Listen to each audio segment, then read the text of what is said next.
You must know where you are before you can know where you're going. That is the power of a net worth and cash flow statement. Imagine this. Just picture this with me for a moment, if you will.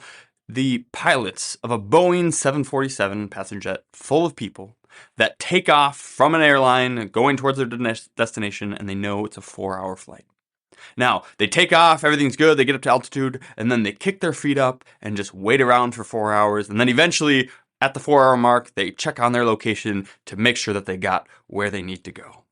That would be insane. That's not how piloting a plane works. You cannot just take off and then hope that in 4 hours, that because you picked the initial direction you wanted to go, that you can't just hope that you have gotten there without checking your position along the way. That's not how flying a plane works. It's also not how piloting a plan works. We can't just create a financial plan and then sit on it for 4 years and then hope that in 4 years when we look up, we were where we hoped we would be. We need regular check-ins. We need to be monitoring where we've been, where we are, and where we're hoping to go, and doing regular check-ins, regular course corrections to make sure that everything is on track for what we want to accomplish in life. And one of the best ways to do that is by creating and regularly updating a cash flow statement and a net worth statement. Now, if those things sound boring to you, it's because you're not thinking about them the right way. They're actually deeply empowering tools that we can use to see, hey, where have we been? Where are we now? And where are we going? So first, let's take a look at net worth statements and then at cash flow statements, and we'll find out just the power of having these tools and using them regularly. So let me ask you this, right? Do you know where everything is and what it's worth? Do you know that everything that you own, where they are, and what those things are worth? That's what a net worth statement is, right? And again, I always got to say this. Anytime we talk about net worth, we have to make sure that we mention that there's no correlation between net worth and human worth, right? We're all just as valuable as human beings. We are all have an innate, intrinsic value as people. And in a net worth, that's just a financial number, right? It's a financial net worth, not a human net worth. So let's make sure that we do that. And in our society, of course, we love to just assume that people who make more money are more important, or people who are celebrities or are popular and have all this fame and power and money are more important. And that's not true, right? So we just got to make sure we say that every time we're talking about net worth, that human worth does not equal net worth and vice versa, right? But this is a financial podcast, right? And so we do want to know what our financial net worth is. And what net worth is, right, is everything that you own minus everything that you owe is your net worth. So you might own a lot of things, right? You might have a house and tons of assets and all these things, but if you also have a whole bunch of debt on the other side, you owe a whole bunch of people, then you don't really have that full value of all your assets because you have debt offsetting that on the other side. So you want to look at your net worth, what you own minus what you owe. And so that's the formula. And so you have assets, right? What you own on one side of that, and that's going to include anything that you have that's of value, right? So you may have real estate, right? If you own your home, or if you have other rental real estate, that's going to be on there. The value of your home, the fair market value, what you could sell your home for, that should be on your net worth statement. That number changes over time, right? So if you bought your house a long time ago, you know that it's worth more now than it was when you bought it. And so when you're doing a net worth statement, which is a snapshot in time, what it's worth right now, you want to do today's number. What is it worth today if you were to go put it on the market? So any other real estate you might have would be on their vehicles. Right? If you own vehicles, those would be on there. What could you sell those for? And that value should be on the asset side of your net worth statement. Any belongings, if you've, I struggle with this one, like be careful. Some people try to put everything on there and like, oh yeah, I own all these clothes and all that. Most of it's just junk.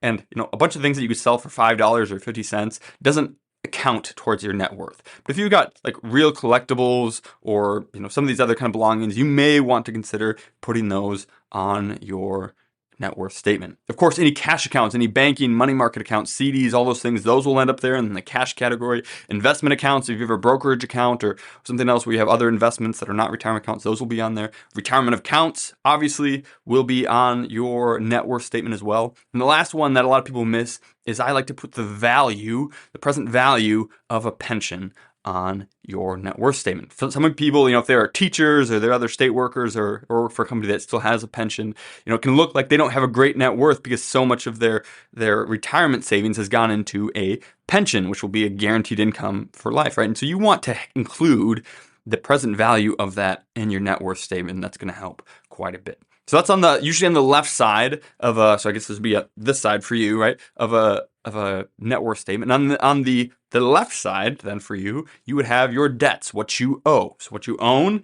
and what you owe.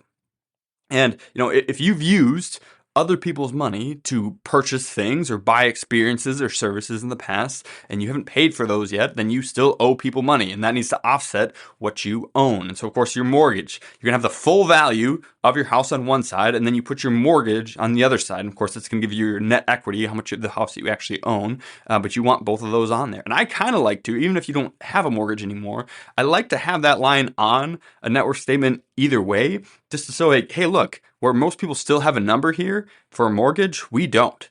And it's cool to just see that big zero on that liability side of your net worth statement. So we're going to put your mortgage on there, any credit cards you have, any auto loans, right? Those are going to offset any autos you have, vehicles you have. If you have a loan on them, that's going to offset the value there. HELOCs, home equity line of credit, other lines of credit, personal loans, any installment plans, right? It's a big thing now where people don't do loans, they do installment plans, like 4 easy payments of this or 24 payments of that or whatever, and so they can call it not a loan, but you still owe that money, right? So you'd want to put all those on there. I wouldn't, if you got tons of debts, and you got tons of credit cards and all that, you can list every single one on there if you want, or you can kind of lump them all together and be like, hey, this is what I own in credit cards, or this is what I own in installment plans or whatever else. You're going to want to put all those on one side so you can see everything that you owe and everything that you own on both of those sides out there.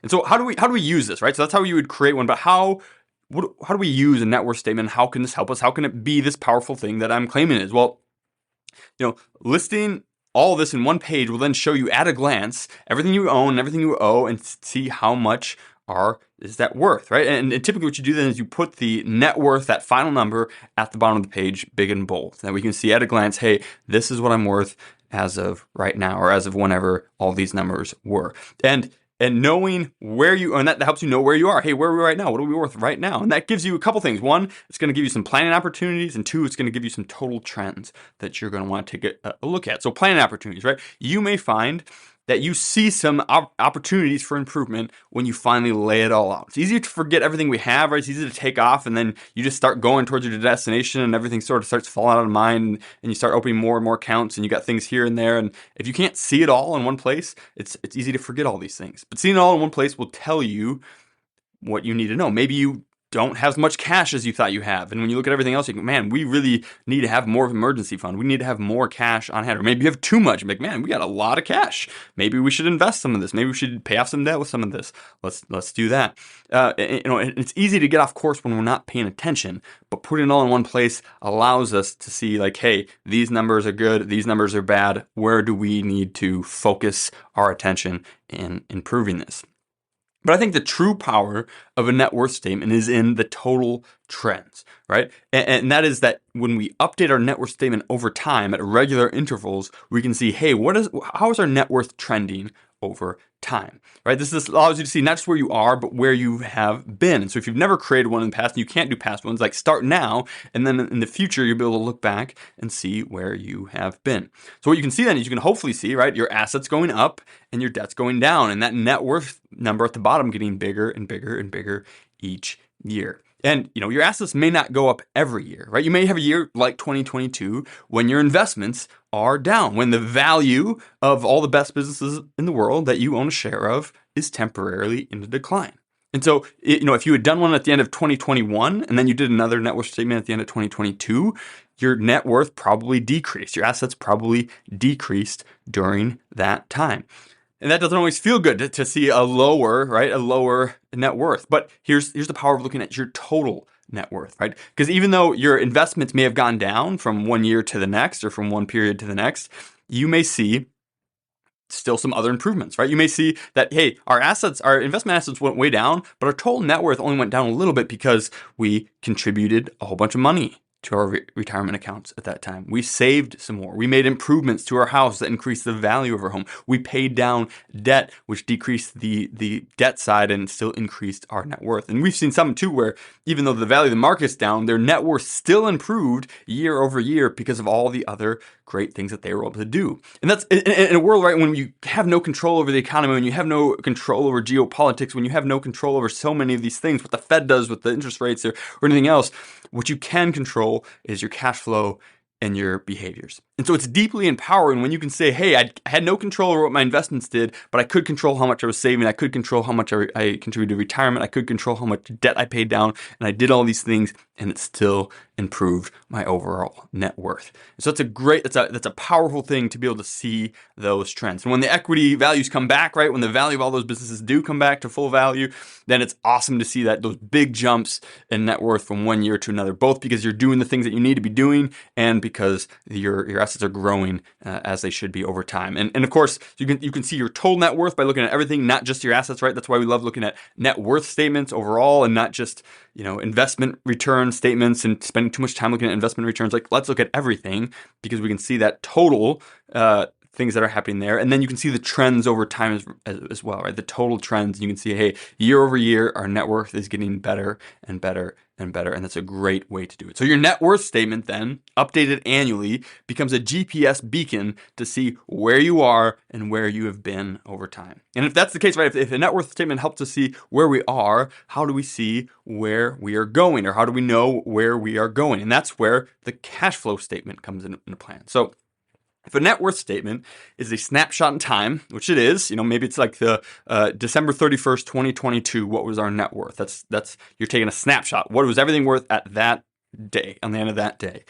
A cash flow statement is what happened over a time frame, right? And so you have a net worth statement for December 31st, 2022, and a cash flow statement for January 1st through December 31st of 2022. A cash flow statement has two components. One, your income, and two, your outgo, right? Your income and expenses, where how much money is coming in and how much money is going out. And if you're working, of course, you're gonna have earned income on there. That's gonna be probably your biggest chunk, but you may also have interest or dividend income. Maybe you have a side hustle and you've got some self-employment income coming in, or perhaps you have some passive income from a rental activity or other different things that you could be doing. And if you're retired, right, you've got retirement distributions coming in from your accounts. You've got Social Security income, maybe some pension income. And there are many sources of income. And a lot of people think, oh, we only have one, but really for a lot of people, there's a lot more than just one source of income. And so when we think like, oh yeah, I make X a year if we're still working, you just think of your net or maybe even your gross income. There's other income that you may have that you weren't even thinking about. And so seeing hey, exactly how much do we make over the course of a year, seeing that in gross numbers at the top left of your income statement, it's just a powerful thing to see. Hey, we actually made some good money last year. And then we got to look at the flip side. What about expenses? And the first expense, and the only one that's guaranteed besides death, is of course taxes. Taxes are the largest expense for many, many people. And so we put that at the top of our expense side of the income statement. And we covered this a lot, right? This is where tax planning is so critical. Episode 28 covered, tax planning in general. Episode 51 covered, this was last year, covered, why do we still need tax planning even if we already have a professional tax preparer, and that difference. That's a good one to go back and see. If you haven't listened to that one, go back, retirementship.com/51. We'll pull up that episode from last year, which came out right around this time, right before tax season. It's a good one to listen to again or for the first time. We also, of course, did our whole workshop on reducing taxes in retirement. So you can go to retirementship.com/workshops and find all the different workshops that we already have, recordings of those out for you. And so taxes are a big one, and tax plan is important because it's going to be such a large expense there. And it's important to see, hey, how much taxes are we really paying? It's easy to just do the tax return. It's 40 pages. No one wants to look at all that, but to have a summary of, okay, but this is exactly how much in taxes we paid is it's a good thing to just keep an eye on, right? Next, you're gonna have debt payments, right? If you borrowed money, they want it back and you need to be making regular payments, like your mortgage, auto loans, student loans, perhaps credit cards, or whatever else. Like you're gonna have those as expenses. And then your insurance policy, what are you paying to protect all those? Your health insurance, homeowners insurance, all these different things. And, so then you have kind of your income, your required expenses, your taxes, all that, and then you've got your discretionary spending. How much then did we spend on the rest of our lives? And then an important piece of that is going to be savings, right? And unless you're retired, you're probably saving into a 401k, Roth IRA, HSA, some of these things. And it's cool to see, because especially like a 401k, and you say, oh, I'm putting 3%, I'm putting 10%, I'm putting 20% of my income into my 401k. But it's cool to see at the end of a year, hey, over that whole time, this is the actual dollar amount that we put in there. And that's a cool thing to see, like, hey, I made this much money, and look, I put this many hundreds or this many thousands of dollars into my 401k, and I saved that. That's a great number to see. And so we want to see, hey, where are all the places that we saved, not in percentages, but in dollar amounts, and see the total savings that we have. And then again, so how do we use this, right? Same thing with the net worth statement. We're going to have some planning opportunities and some trends. So planning opportunities, right? Is your net worth increasing? And if not, perhaps it's because you're not saving enough, right? You're spending everything that you have, and maybe you're not saving enough because your mortgage, your housing payment takes up 30% of your take-home pay, and so there's just not enough money to do anything else. You're house poor. You bought too big of a house, or maybe debt payments in total represent 50% of your take-home pay, and you just can't, you can't get ahead because it's hard to focus on the future when you're still paying for the past, right? And so to be able to see all that in one page is really powerful, really enlightening. Are you paying too much in taxes? Perhaps you need more tax planning. Maybe there's too much going out into insurance, and maybe you don't really need that Cadillac health plan or that whole life insurance policy. Again, we've covered all these things. You go to, I think it was episode 19 is on insurance that you do and don't need. We did a whole bunch on right before that, episodes 14 through 20. I think we're all on insurance. And so if you haven't listened to those and you're looking at your cash flow statement, man, we spend a lot of money on insurance. Do we really need these? That would be a great resource to go back and look at.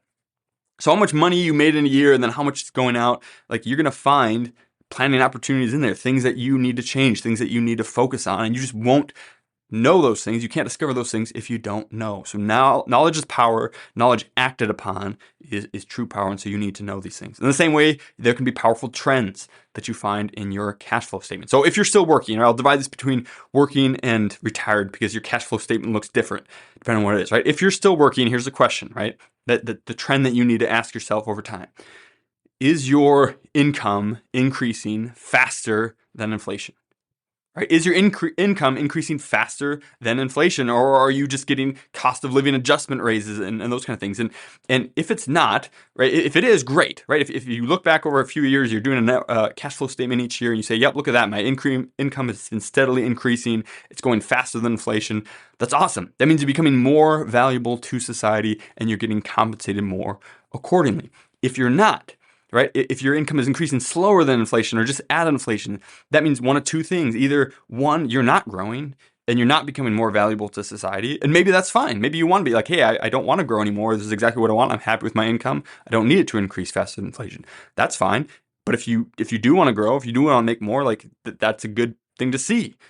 Or two, maybe you need a different job. Maybe your job is just not a job that's going to reward you for growing and becoming more valuable. And it's time to do it. Either way, you may end up making some big life decisions based on seeing the trend of where your income has gone over the course of a year, right? And here's another one that you want to look at, right? Is your savings rate increasing? When you see all the income that you made and all the different ways that you saved it, and you take that, the amount of money you saved as a percentage of your income, you can see, hey, what is your savings rate? How much of my money am I saving for future expenses? And how much of it am I just spending right now? And if your savings rate is increasing, right? If you're saving a little bit more as a percentage of your income each year, that's great. One of the biggest predictors of wealth and financial independence is not your rate of return, your interest rate, but your savings rate. How much of your money are you saving? And if you can increase that rate each year, right? If you save $10,000 more, but you also made $20,000 more year over year, you didn't save more, right? So you want to look at that rate, not just the raw numbers. So is that increasing over time? And if it's not, maybe it's not, right? Maybe you look back and you said, hey, I've been saving 3% of my income in my 401k for the last decade, and I haven't saved $1 more than that. Well, maybe that's a problem. Maybe that's things that we want to address. Then you also want to look at if you're retired, right? It's the same question. Is my retirement income growing faster than the cost of living? And if it's not, that's something to look at. That's something we need to address. And we did that. We covered that, right? It covers in my book, 3D Retirement Income, right? You need that first dimension, direction, income that grows faster than the cost of living. And so if your income is growing faster than inflation, great. Ensure that it has duration. Ensure that that's going to continue for as long as you live. And we covered all that. You can pick up my book for free by becoming a retirement member. There's lots of ways that you can get that stuff. We covered it a little bit in one of our workshops. So make sure that that you have that. And you're not going to have a savings rate if you're retired, right? But you want to look at your distribution rate, right? How much of our retirement savings are we pulling out each year? What is that percentage of the total amount that we have? And is that percentage sustainable? And so seeing all that, hey, here's all the distributions we made. Here's the percentage that we took out of our retirement accounts. Is that sustainable or not? You can't know those things until you know. So there's great power in having a cash flow statement and a net worth statement. And next week, we're going to look at, so then how do we make these? When and how do we create these things? What are the tips and tricks for doing that? We're going to cover that next week. We'll see you then. If you enjoyed that, you would love being part of our free membership community. It's called Retire Membership, and it has a host of benefits all for free. For example, you can always buy my book, 3D Retirement Income, on Amazon. But if you join us at Retire Membership, we will send you either a hard copy or paperback for free, provide the ebook and the audiobook so that you can listen to it if you don't have time to read it. In addition to that, we'll also provide you with a bunch of content that you can't get anywhere else. For example, we have our quarterly Retire Mentorship magazine, which comes out quarterly and has no ads whatsoever. It's just timely content to help you stay the course. We also have workbooks for our free online workshop to help you get the most out of those, flowcharts to help you make better decisions, and a weekly email to provide timely content that you can unsubscribe from at any time. We never ask for any payment information, and we never share your information with anyone else. We just want to provide timely content and help you stay the course to retire successfully and stay successfully retired. There's no reason to wait, so join us now at retiremembership.com, where you can click in the link in the description and it'll go right there. We can't wait to see you in the community. Cheers. This podcast is educational only and is not investment, tax, or legal advice.